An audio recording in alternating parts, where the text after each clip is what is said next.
Il savait exactement qui était là. Dans ma propre famille, il y a eu 8 morts. Ma femme et 4 de mes enfants ont été tués sur le coup. Ali se met en route pour rendre visite à sa mère, installée à quelques tentes plus loin.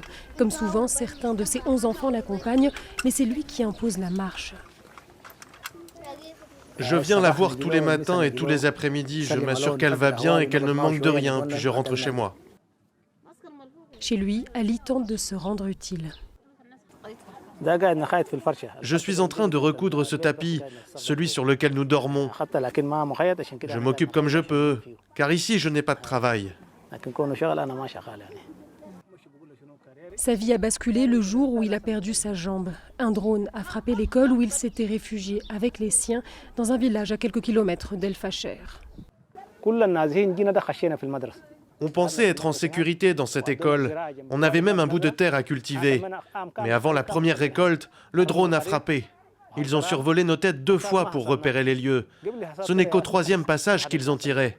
Ils ont des caméras, ils savaient exactement qui était là. Dans ma propre famille, il y a eu 8 morts. Ma femme et 4 de mes enfants ont été tués sur le coup. Moi, j'ai perdu une jambe. Ma fille a perdu un bras, une autre a la jambe déchiquetée et mon fils est touché au dos.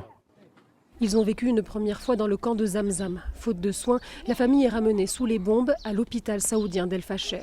S'en suivent 3 mois d'enfer et 2 amputations sous un déluge de feu constant. Même à l'hôpital, les drones frappaient régulièrement.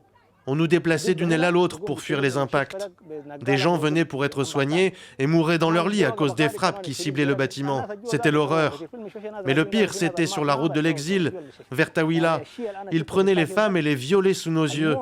C'est pire que la mort. Dans ces moments-là, mourir est une délivrance.